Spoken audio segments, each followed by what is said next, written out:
물, 그쵸? 2장에서는 하나님의 영은 수면에 운행하시다 그랬잖아요. 그래서 물, 마임에 대해서 말씀할 거예요. 마임은 맴, 요드, 맴이에요. 맴, 요드, 맴. 맴이 뭐냐면 진리의 사역, 왕의 사역이에요. 그죠? 그 다음에 요드는 뭐예요? 왕의 사역을 우리는 뭐를 열어서 하는 거예요? 예, 입을 열어서 하는데 뭐를 증명해요? 예수화를 증명하는 거예요. 예수화가 뭔지. 예수화는 곧 뭐예요? 영이신 뭐라고 그래요? 그리스도죠. 그렇죠? 그래서 그것을 뭐예요? 사역으로서 예수화를 사역으로서 완성시켜 놓는 거예요. 그러면 이 요드맴이라는 쌍수는 단수로 써요. 그냥 하나님의 사역으로 예수화를 증명하는 거예요.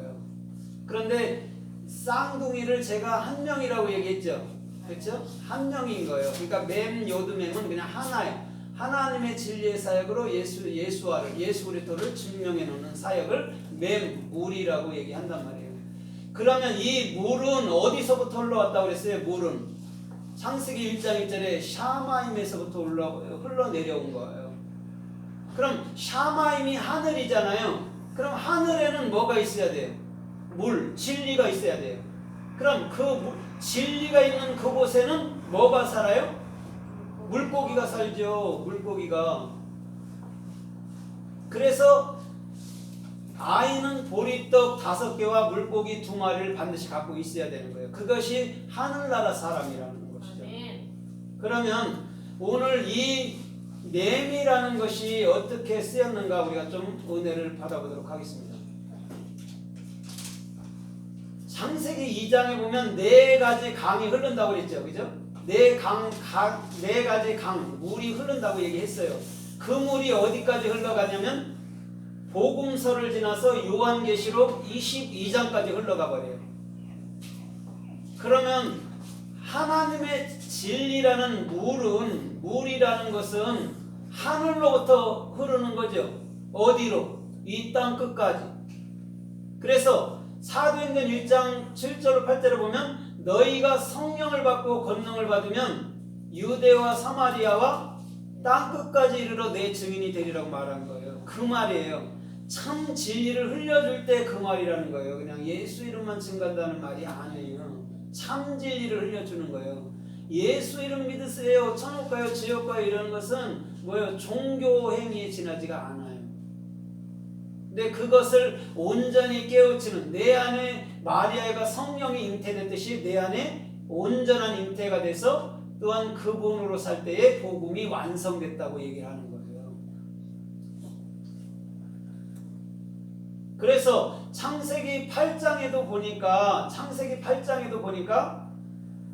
노아가 비둘기를 내보냈는데 첫 번째는 그냥 왔잖아요. 근데 두 번째는 갈람새 잎사귀를 물고 왔어요. 그때 물이 강한 여부를 알고 어떻게 했어요? 그 방주 바깥으로 나왔다고 얘기했어요. 그럼 보세요. 이 진리가 내 안에 완벽하게 적용이 돼버리면 이제는 입을 열어서 말을 하는 거예요. 그래서 방주에 문이 열린 거예요. 그래서 방주에서 8식구와 그에 속한 동물들이 나오게 된 거죠. 진리를 익혀야 되고 배워야 될 자들이 나온 거예요. 그래서 방주에도 문이 있다고 그랬잖아요. 눈에도 문이 있고 코에도 문이 있고 입에도 문이 있고 귀에도 문이 있어요. 그래서 문이 닫히면 못 나오고 열리면 나오게 되는 거죠. 그래서 창세기 16장에도 보니까 우리 주님은 하갈에게 물을 주셔서 그 아들 이스마엘에게 물을 먹이도록 하신 거예요.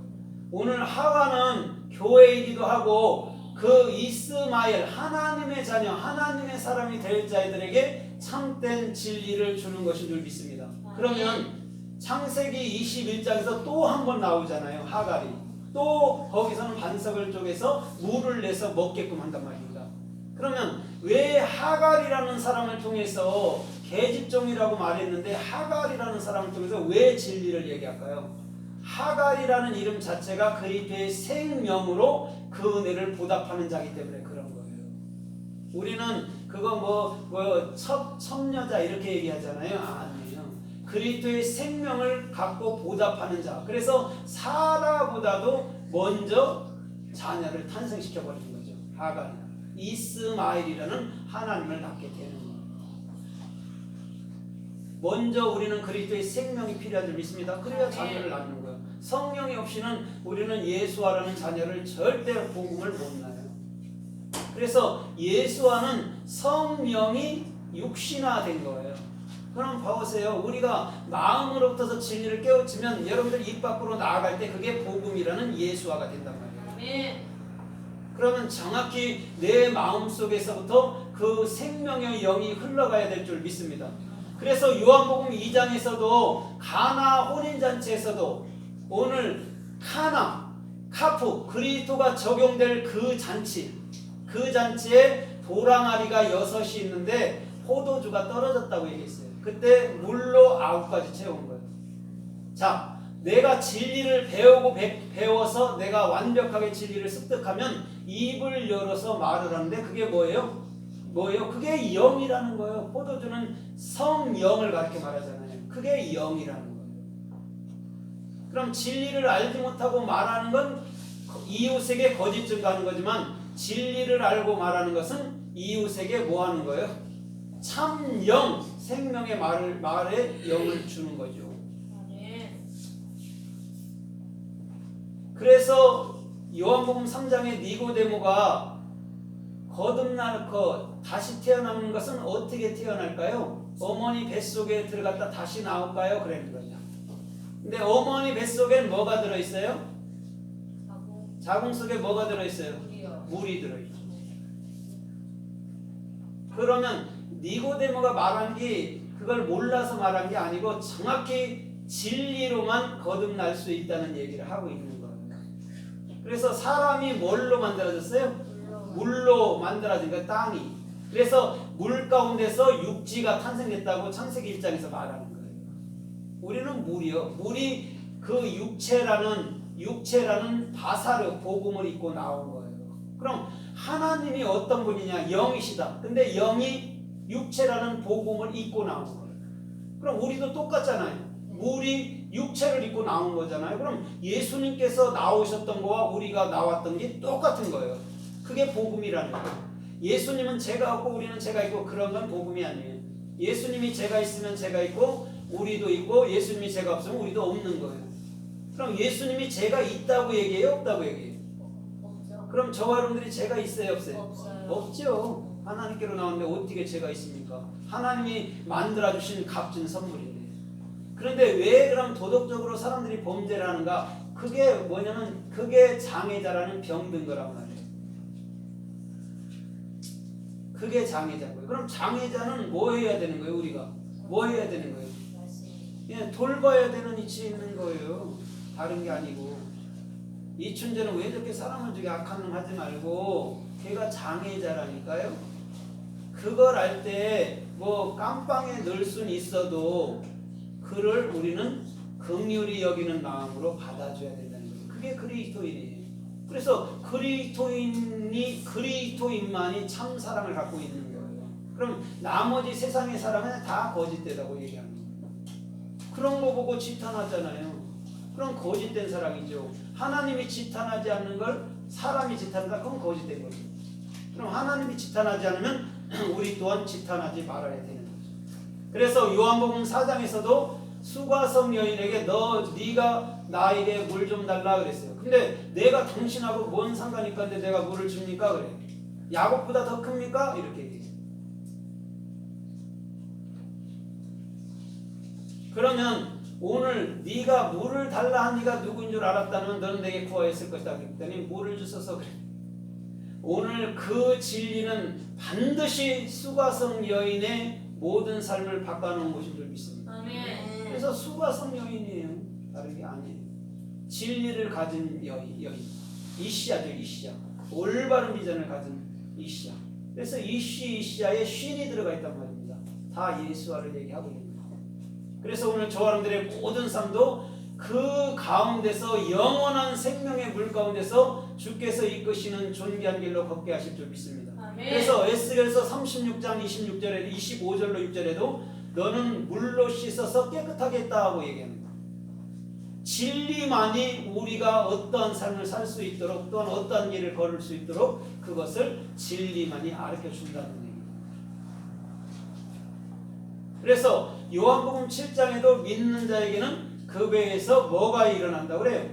생수의 강이 흘러나리라고 얘기하는 거예요. 그게 보좌예요. 요한계시록 22장에 아버지 보좌에서 흘러간다 했잖아요. 어린 양 보좌고. 거기가 보좌죠.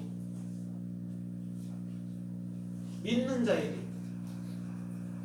더 쉽게 얘기하면 아멘이라는 내 안에 영원히 하나님을 배워서 그리스도 예수가 규정된다면 그러면 생수가 여러분들 입을 통해서 흘러가죠.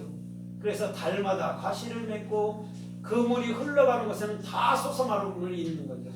에스겔서 47장의 말씀처럼 물이 잠기잖아요. 발목 또 무릎, 허리, 온몸 잠기잖아요. 진리가 온전히 잠겨보세요. 그러면 가는 곳마다 다 솟아나버리죠. 그게 생명의 마임이라는 물의 역사인 것이죠. 그래서 마임이라는 게 왕의 사역이라는 거예요. 왕의 사역. 그러면 헤롯이 누구일까요? 헤롯이 누굴 죽여요? 누굴 죽일라 해요? 마태복음 2장에 누구 죽일라 해요? 예수 죽일라 하잖아요. 그럼 헤롯이 누구예요? 헤롯 외시가 들어가 있는데 누구예요? 그리스도의 그리스도. 헤롯. 그래 예수를 죽이는 거예요. 자기 육체를 자기가 죽이는 거예요. 그럼 우리도 마찬가지잖아요. 나의 생각은요, 내가 죽이는 거예요. 누가 죽일 수 있어요? 쉽게 말하면, 이게 하나님의 뜻이 아니다 그러면 내가 포기를 해야지 누가 포기를 해요? 그 얘기예요. 그래서 예수는 반드시 당신의 영한테 스스로 죽게 되는 거예요. 그가 깨끗하든 안 깨끗하든 그렇게 죽게 되는 거예요. 그래야 예수의 참 모습이 진리라는 영 안에서 보여지게 되는 거예요. 이분이 예수였구나. 영이. 우리는 겉에만 보고 예수가 하나님을 볼 때 저렇게 못생겼어. 저렇게 시커머리에 저렇게 머리가 곱슬거려. 이렇게 했을 거라는 거죠. 그러니까 우리는 육체의 눈으로 보면 안 되죠. 그렇죠? 사무엘상 16장 7절에 보니까 하나님은 중심을 거기서 중심이 내부예요. 마음이. 거의 중심이라고 해석해 놓은 거예요. 내부 마음. 왜냐면 거기에 뭐가 있어요? 진리를 익힌 곳 그리스도가 있으니까 그것만 보는 거죠. 거기가 하늘나라죠. 어디겠어요? 이 우주 천지 천사 위에 어디가 하늘나라겠어요? 여러분들 마음 안에 있는 그곳, 진리를 익힌 그곳. 그래서 하늘나라는 말씀으로 이루어졌고 그 말씀은 영원하고 그 말씀은 신들로 존재하게 만들어버리는 영원히 죽지 않기 때문에 신들인 거예요. 진짜 이제는 신령님이 되는 거죠. 신령세계에 들어가는 거죠. 그래서 이 마임이라는 것이 창세기 1장 1절부터 샤마임부터 1장 2절의 마임으로 그 다음에 1장 6절에 궁창 위의 물과 궁창 아래 물로 흐르게 만들어버립니다. 그래서 그걸 또 궁창을 하늘이라 말하고 계속 성경은요 이렇게 흩어져 놨지만 계속 묶어서 하나를 얘기해요. 궁창은 라키하거든요. 하나님을 익히는 것. 그것이 하늘나라에 있는 거죠. 근데 이제 마소라들은 궁창이 라키하니까 망치로 두들겨서 금을 넓게 피다 뭐 이렇게 해석을 하는데 아니. 주님을 익힌 곳 그게 궁창인데 그곳이 뭐예요? 그것이 하늘나라예요. 그러면 보세요. 애기들의 집이 어디예요? 자궁이잖아요. 그게 궁창이에요. 자궁자를 쓴 거예요. 궁창이에요. 거기가 하늘나라예요. 애기는 거기 있을 때 안식이 있는 거예요. 거기서 나오면은 뭐 이런 세상이 다 있어. 울잖아요. 나오면 왜 내가 사는 데가 아니네? 이러는 것이요.